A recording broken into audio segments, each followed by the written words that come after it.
Now, we wanted on the show to note the passing of Barney Eastwood. He passed away at the age of 87. A name from a bygone era, but an era in which he was a huge name, synonymous with Barry McGuigan. To do so, we have the Irish News' Andy Waters with us on the line. You're there, Andy. How you doing? Not too bad, Joe. How's yourself? Very well. So Barney Eastwood, as I said, a huge name once upon a time in Irish sport, synonymous with Barry McGuigan. He was a boxing promoter, a bookmaker, a very successful one, ultimately when he sold his company, property developer, I suspect plenty more besides. But for younger listeners, probably myself included to a point, we probably underestimate just how big a figure this guy was, maybe back 1980s in particular.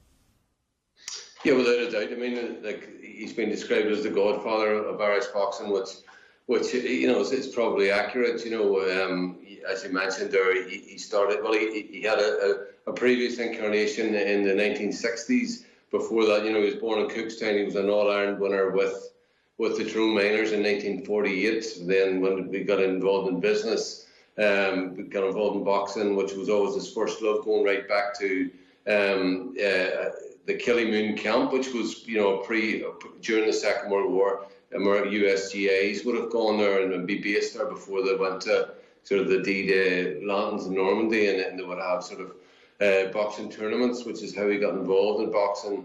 And as I said, then he was a GAS star and progressed into, you know, into business, and then got involved in the business side of boxing in the 1960s, and sort of came back then into the 80s early in the 80s when he signed Barry McGuigan and Hugh Russell, who had come back from the Moscow Olympics with a bronze medal. So those were his first two.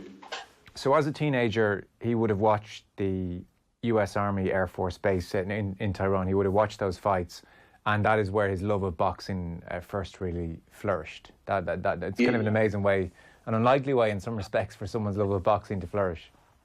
Exactly, and his primary school teacher was a guy from Cork who was also a big boxing fan. And, you know, Barney, I was lucky enough to interview Barney, you know, just 6 weeks ago when he was in hospital, and he was telling me that the teacher would clear the desks, you know, in this classroom and match the different lads for boxing, and they would, you know, have these sort of impromptu boxing matches, which is where he...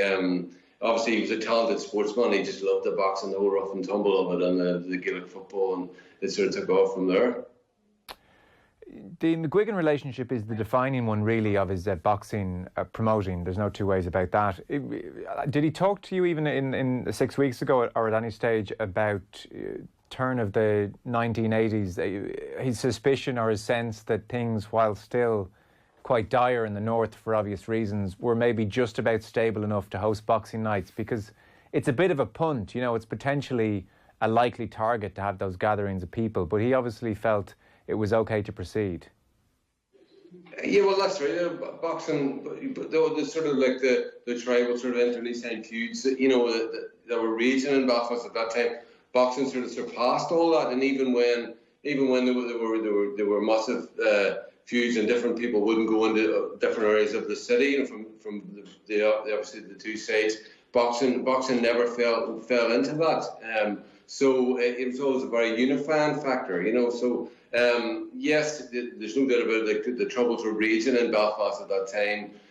But true boxing, you know, which was a great beacon of hope, Eastwood's gym, and you know, the great nights of McGuigan, you know, first of all the Ulster Hall, then obviously the King's Hall, then you know those famous nights, you know, brought both sides of the community together, you know, and were, you know, legendary, so, you know, extremely successful.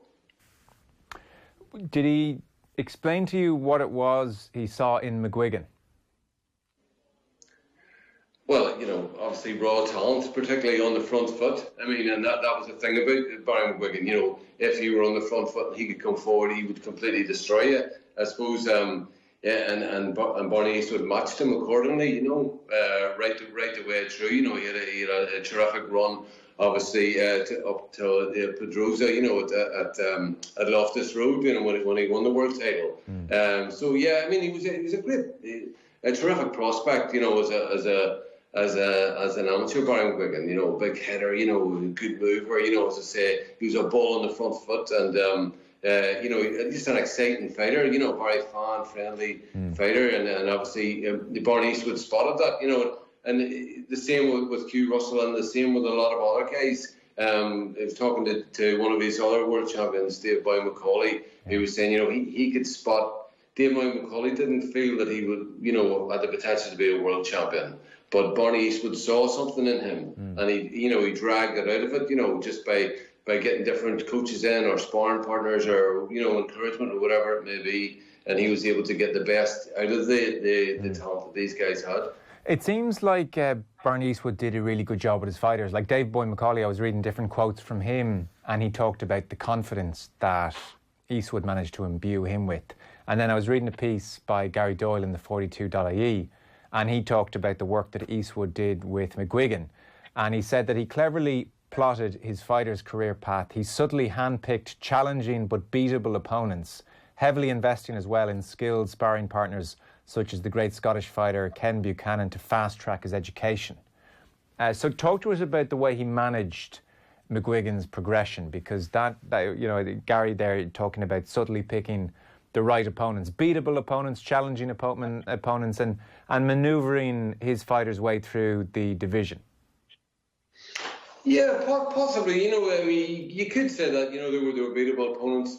McGuigan also had sort of home advantage in a massive crowd at the King's Hall, which obviously helped. But I mean, at the same time, there were challenging, opponents like that came to Belfast. And there were some great fights there. Pedrosa, when he was brought, which was at a neutral venue, at the QPR ground, was probably slightly past his peak at that stage, Right. And as I said, Barney Eastwood matched him with guys that couldn't force him onto the back foot, or tried not to. Obviously there were.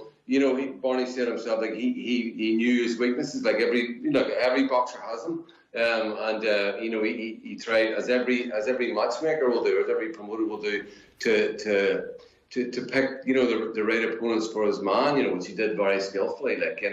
But I mean, Barry McGuigan, you cannot. You cannot detract from the fact that he won a world title in an era when you didn't have the sort of alphabet titles that you do now, and he was certainly a great fighter in his day. So the Pedrosa fight, Loftus Road, 19 people watching, 1985. It's such a storied and well-known event. That is the high point.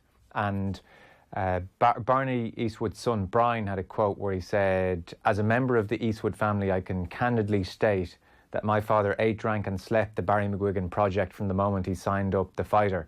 My brothers agree with me. McGuigan, for a time, was Dad's favourite son."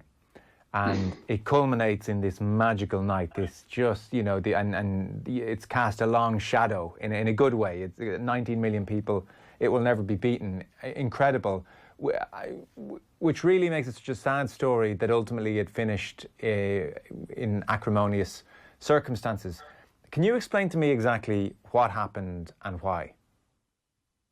I can't explain that. I mean, number one, obviously, McGuigan was matched to fight Steve Cruz in Las Vegas at Caesar's Palace, in the car park, actually, or the parking lot, out the back, in Searing Heat.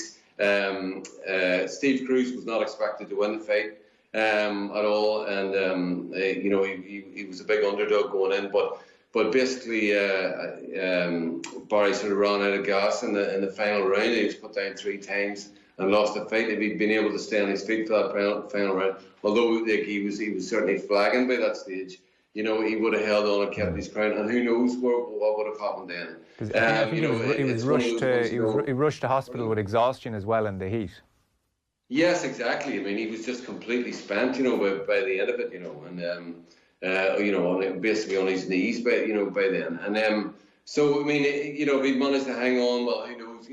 The story could have been, different, But when there's a defeat, like that, I don't think. Well, Barney Eastwood would have said that Barry McGuigan's heart wasn't in that fight.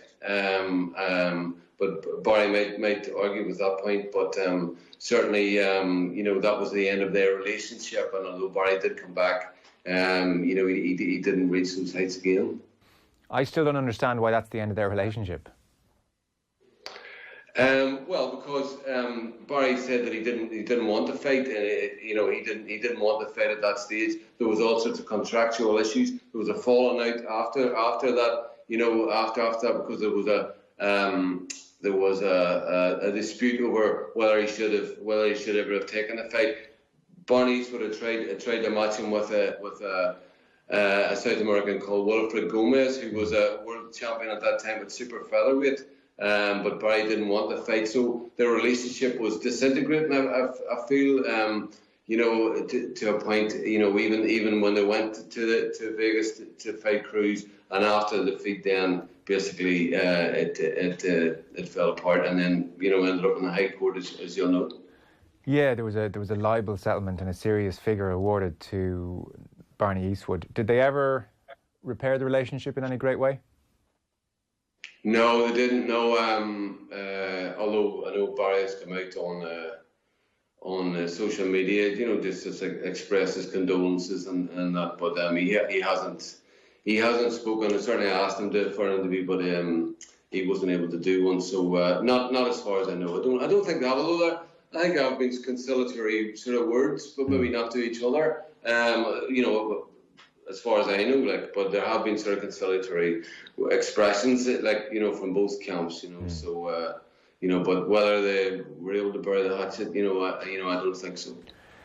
Barney Eastwood was obviously an incredibly impressive human being, intellect. Hugh McIlvanney had that line. It was in Gary Doyle's piece as well. Hugh McIlvanney said, "Nobody ever built the sort of business Eastwood controls in a town like Belfast without being wise to the way of the streets." And when we talk about the business he did build up, the Eastwood's chain of betting shops, he seemed he got his timing spot on, because he sold his shops to Ladbrokes in 2008, peak of the market, before the bottom falls out of the world, for the tidy sum of 135 million sterling. So that is a fair sum. I'd say he managed to get through the rest of his days on the 135 million. Can you give me a sense of the person? Is Barney Eastwood, is he a quiet man? Is he loud? Is he confident? When he walks into a room, does everyone notice? What kind of operator was he? No, I'd say he's a nice guy. He's been described as a gentleman, and certainly that would be my experience of him. But obviously a very confident and talented guy. He came from fairly humble beginnings, and he married at 19. An All-Ireland winner with Tyrone, married at 19, and moved to Carrickfergus, where there wouldn't have been a lot of GAA played, put it like that, and bought a pub with him and his wife, bought a pub as a 19-year-old, and basically that's where his gambling business started, because there was only one, bookmaking was illegal at that time, but there was one bookies, like a bookie's hut is how he described it to me, in Carrickfergus, and guys would have been working down at the docks, and they would have gone in and put on bets on horses right on their way to work. When they were coming home, they would find that the betting hut was closed. Then they would call into Barney Eastwood's pub for a drink and be complaining that they weren't able to lift their winnings, right? So he would start taking dockets off them as cash, right? Winning dockets as cash, and that's basically how he got into it. Then he started after a while taking a few bets in it. Then he opened a betting shop in Carrickfergus, which took off. And he was just obviously a remarkably savvy businessman. He was able to then build that, and as you say, a chain of bookie shops, and his Belfast gym in Castle Street was above one of them. Must have been almost effectively self-taught then. I mean, 19, married, by a pub, that's a big enough endeavour at a young age, and then to morph into, something approaching an empire. I just seemed to figure it out by a mixture of intuition, savviness. He didn't have any great mentor or role model, did he? No, I think he had an older brother who had a pub in Dublin, and there was, I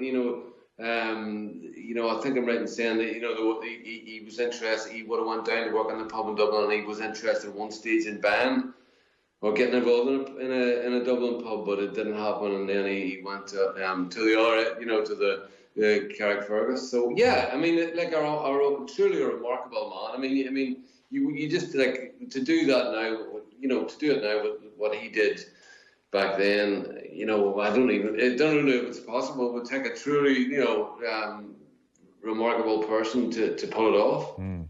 So how did you find him 6 weeks ago? Well, again, my colleague here in the Irish News, Q Russell, who I've spoken about, was a photographer here, and I've been talking to Barney before Christmas, hoping to do like a feature piece with him, but he hadn't been well. And when I spoke to him 6 weeks ago, he was still in hospital, and he had been over the Christmas period, I think I'm right in saying, but he wanted to do a piece with me.